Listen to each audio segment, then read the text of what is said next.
आप सब? उम्मीद है आप सब खैरियत से होंगे। तो आज की वीडियो में मैं बताने वाली हूँ आप लोगों को diet plan for healthy weight loss during Ramzan. के रमज़ान में हम क्या क्या खाएंगे जिसकी वजह से हमारा हेल्दी वे में वेट लॉस हो जाएगा और हम सब अच्छे अच्छे दिखेंगे ईद के ऊपर। सो बेसिकली ये वाला जो रमज़ान का डाइट प्लान है ये मैं 2 वीडियोज़ में डिवाइड करूँगी, क्योंकि जब मैंने इंस्टाग्राम स्टोरीज़ पे पोस्ट डाली थी तो बहुत सारे लोगों ने बोला कि हमें वो वाला प्लान चाहिए जिसमें हम 7 to 8 kgs लूज़ कर सकें, और कुछ लोगों ने बोला कि हमें वो वाला प्लान चाहिए जिसमें हम 14 to 15 kgs लूज़ कर सकें। आई गेट इट, बिकॉज कुछ लोग जो है उनका वेट थोड़ा ज़्यादा होता है तो उनको ईद पे अच्छा लगना ऑब्वियसली हर किसी को ही पसंद है, तो इसीलिए वो ज़्यादा वेट लॉस कर लेंगे। और जिन लोगों का जो है वो थोड़ा बहुत अपने टारगेट के करीब उन्होंने पहुँचना है तो वो जो है वो 7 to 8 वाला जो है वो डाइट प्लान फॉलो कर लेंगे, वो 7 to 8 kgs रमज़ान में वेट लॉस कर लेंगे। अच्छा जी, तो दोनों प्लान जो है वो बहुत सिमिलर हैं, बस थोड़ी बहुत चीज़ें हैं जो चेंज हैं। तो सबसे पहले अगर आपने रमज़ान में अपना वेट लॉस करना है तो इसके लिए आपको 3 से 4 टिप्स हैं जो कि लाजमी फॉलो करनी पड़ेंगी। तो ये वाला जो प्लान है इसमें मैंने सारे पॉइंट्स जो हैं वो नोट डाउन किया है, सारे पॉइंट्स लिखे हैं कि किसको क्या चीज़ की कॉम्प्लिकेशन आ सकती है और वो उस कॉम्प्लिकेशन को कैसे क्योर कर सकता है हेल्दी वे में खाना खाते हुए और अच्छे तरीके से अपना वेट लॉस कर सकता है। तो पहले चलते हैं कि 3 वो कौन सी टिप्स हैं जो कि हमने लाजमी फॉलो करनी है। तो पहला रूल जो मस्ट टू फॉलो है वो है कि आपने सारे रोज़े रखने हैं रमज़ान के, ठीक है। अदर देन जेन्युइन कंडीशंस आपने जो है वो 30 या 29 जितने भी रोज़े होंगे इस साल, तो आपने वो सारे रोज़े जो हैं वो रखने हैं, कोई भी रोज़ा आपने स्किप नहीं करना। हर रूल के पीछे कोई ना कोई रीज़न होता है, तो ये वाला जो रूल है इसके पीछे ये रीज़न है कि जो हमारी बॉडी है वो 365 डेज़ जो है वो मशीन की तरह काम करती है। हम जंक फूड खा रहे हैं, हम जो है कभी ज़्यादा खा रहे हैं कभी कम खा रहे हैं, लेकिन हमारी बॉडी जो है वो हर चीज़ को डाइजेस्ट करती है। तो उस मशीनरी को जो है थोड़ा सा ब्रेक देने के लिए, थोड़ा सा उसको कूल डाउन करने के लिए, ताकि हमारी बॉडी जो है वो डिटॉक्सिफाई हो सके, इसके लिए आपने सारे रोजे जो है वो रखने हैं। अब जो वेस्टर्न कल्चर है उसमें आपने देखा होगा कि आजकल जो इंटरमिटेंट फास्टिंग है वो बहुत ज़्यादा ट्रेंड में है। क्योंकि जब इंटरमिटेंट फास्टिंग पे जो है एक्सपेरिमेंट्स हुए और रिसर्च हुई तो उससे यही पता चला कि जो इंटरमिटेंट फास्टिंग है वो आपके कैंसर के क्योर के लिए बहुत ज़्यादा इफेक्टिव है। आप कैंसर को इंटरमिटेंट फास्टिंग से क्योर कर सकते हैं। इसके अलावा जो आपका एजिंग का प्रोसेस है उसको जो है इंटरमिटेंट फास्टिंग कम करती है। तो हमारे लिए तो एक ब्लेसिंग है कि जो रमज़ान का महीना है उसमें एक तो हमें इंटरमिटेंट फास्टिंग करने का जो है वो चांस भी मिल रहा है, इसके अलावा हमें सवाब भी मिल रहा है। तो इसलिए आपने कोई भी रोज़ा जो है वो स्किप नहीं करना। सेकंड पॉइंट इज़ और second rule is which is must to follow, आपने लाजमी वो करना है कि आपने 5 वक्त की नमाज़ पढ़नी है और 5 वक्तों में से कोई भी जो नमाज़ है वो आपने स्किप नहीं करनी। क्योंकि जो रोज़ा है उसके अंदर जब हम नमाज़ पढ़ेंगे तो हमारा साथ साथ वर्कआउट भी होगा, और क्योंकि हम रोज़े की हालत में हम फास्ट कर रहे हैं तो जब हम लोग उसके साथ एक्सरसाइज या वर्कआउट, एक अच्छा वर्कआउट है नमाज, तो जब हम वो करेंगे तो हमारा फैट जो है वो अच्छे तरीके से बर्न होगा और हमारी बॉडी जो है वो अच्छे तरीके से डिटॉक्सिफाई होगी। थर्ड पॉइंट इज़ कि आपने जंगलियों की तरह पानी सहरी में नहीं पीना, ठीक है।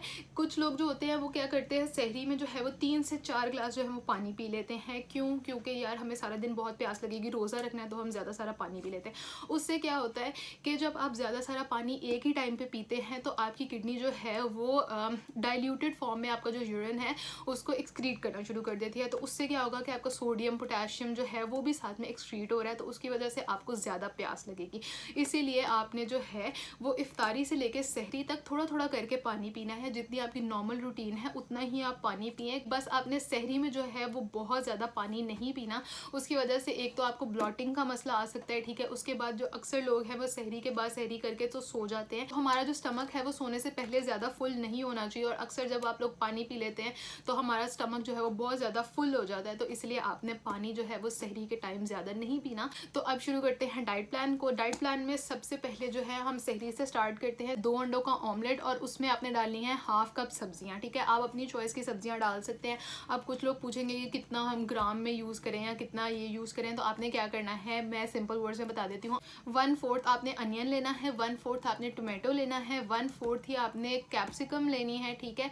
कैप्सिकम यानी कि जो शिमला मिर्च होती है वो, और एक आपने लेनी है हरी मिर्च। अगर आपको स्पाइसी पसंद है तो आप हरी मिर्च डाल लें, वरना आप ना डालें, ठीक है। उसके बाद आपने नमक अपने मुताबिक डालना है, और जो मिर्चें हैं वो भी अपने मुताबिक डालनी है, लेकिन नमक की क्वांटिटी थोड़ी सी कम रखें, क्योंकि नमक जो है अगर आप ज़्यादा लेंगे तो उसकी वजह से आपको ज़्यादा प्यास लगेगी, ठीक है। तो ये हो गया हमारा ऑमलेट। उसके साथ आपने क्या लेना है, एक रोटी लेनी है 6 इंचेस की, और 1 कप आपने लेना है दही बगैर चीनी के।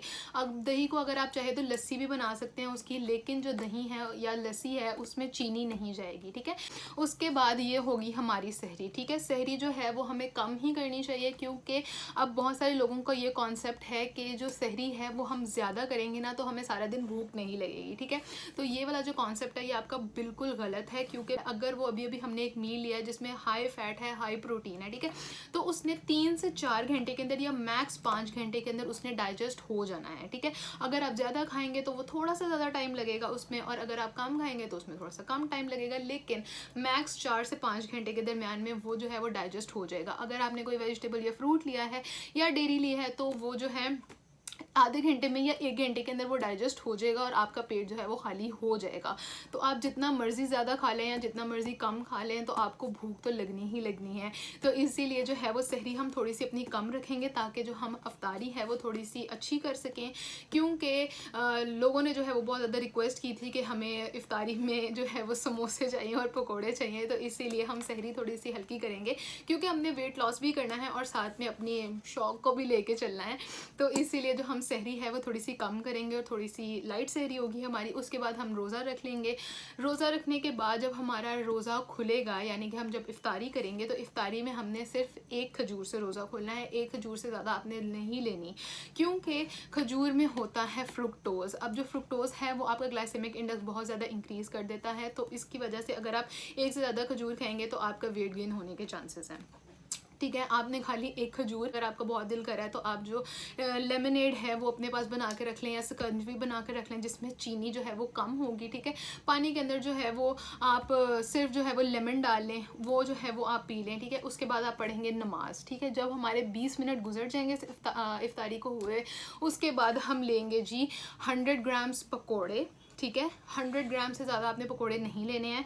अगर आपका पकोड़े खाने का दिल नहीं करा तो ऑल्टरनेटिव ये है कि आप छोटे वाले जो 2 समोसे होते हैं वो ले सकते हैं, वेजिटेबल वाले जो समोसे होते हैं, या चिकन वाले भी ले सकते हैं, लेकिन आपने 2 छोटे वाले समोसे लेने हैं या फिर 100 ग्राम्स पकोड़े लेने हैं, इससे ज़्यादा आप नहीं लेंगे।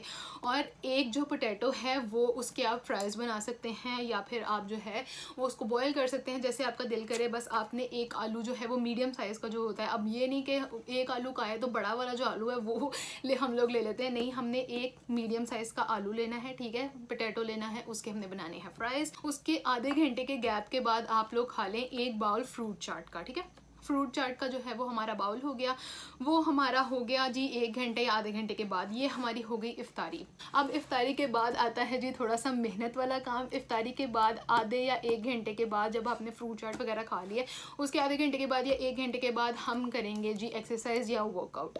अब जो वर्कआउट है या एक्सरसाइज है ये मैं नेक्स्ट वीडियो में आप लोगों को बताऊँगी कि आपने रमज़ान में अपने डाइटिंग के साथ कौन सा जो है वो वर्कआउट करना है, ठीक है। लेकिन मैं एक आपको जो है वो बता देती हूँ कि जो लोग जो हैं वो वर्कआउट नहीं कर सकते, या जिन्होंने घर पे काम करना होता है, जैसे कि हमारी अम्मियाँ वगैरह हैं तो उन्होंने घर पे काम करना होता है, तो उनके लिए इतना ही बहुत है कि वो 30 मिनट्स की जो है वो वॉक कर लें, ठीक है। और उसके बाद हमने 10 मिनट करनी है रनिंग, ठीक है।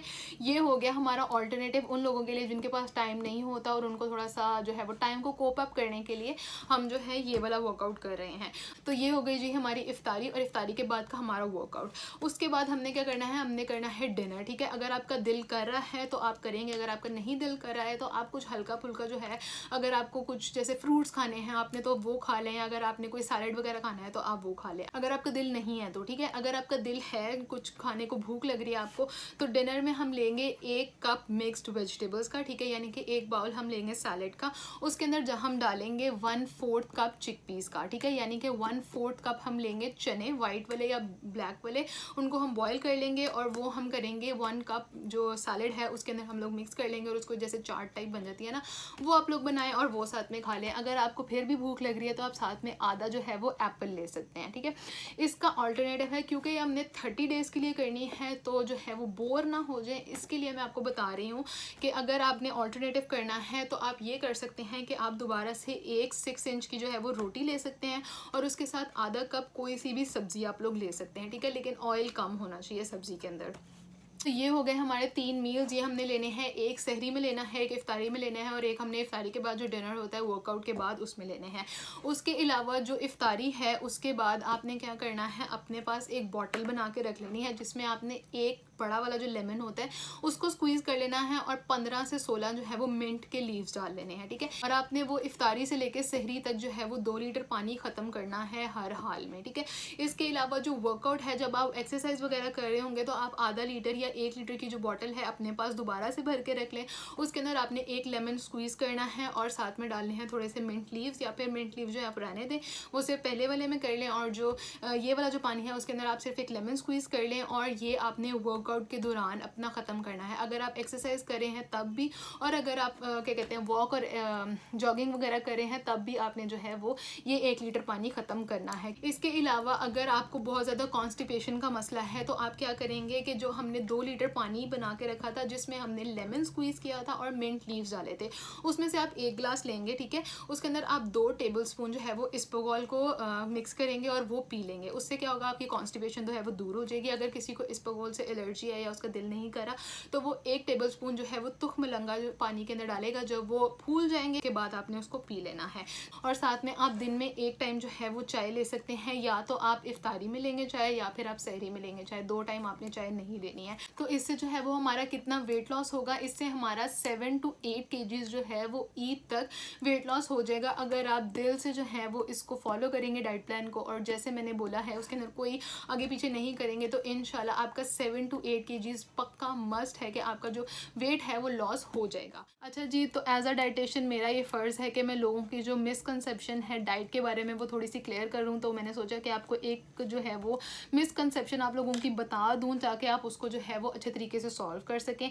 अब सबसे पहले जो है रमज़ान आते साथ ही हम सबसे बड़ी जो मिस्टेक है वो क्या करते हैं कि जब हमारे गर्मियों का क्योंकि यहाँ पे रोज़े आते हैं तो लोग जो है वो इफ्तारी में जो है वो दूध सोडा बना लेते हैं, यानी कि दूध के अंदर स्प्राइट डाल लेते हैं, ठीक है। तो उससे क्या होता है कि जो हमारी बोन्स हैं वो मिनरल की रीअब्जॉर्प्शन करना शुरू कर देती हैं। अब ये एब्जॉर्प्शन नहीं करी, यानी कि ये जो हमारे मिनरल्स हैं यानी कि कैल्शियम वगैरह जो दूध के अंदर है वो हमारी बोन में एब्जॉर्ब नहीं करवा रही, वो बोन से निकाल रही हैं।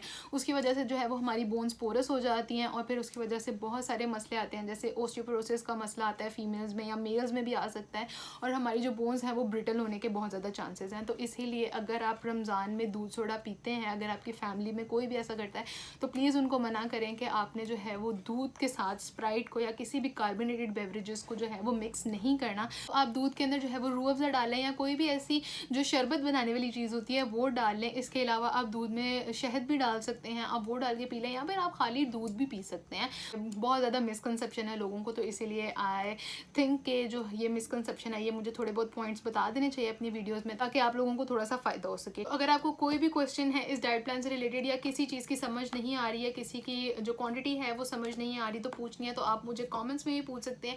इसके अलावा आप मुझे इंस्टाग्राम पे जो है वो मैसेज कर सकते हैं, तो मैं वहाँ पे भी आपकी क्वेरीज का जो आंसर है वो कर दूंगी। तो अगर आपको मेरी वीडियो पसंद आई है तो मेरी वीडियो को लाइक कर दें, चैनल को सब्सक्राइब कर दें और बेल आइकन ज़रूर प्रेस करें ताकि आपको अपडेट्स मिलती रहें। तो अब मैं चलती हूँ, अपना और अपने घर वालों का बहुत ज़्यादा ख्याल रखें। I will see you in the next video. Bye bye.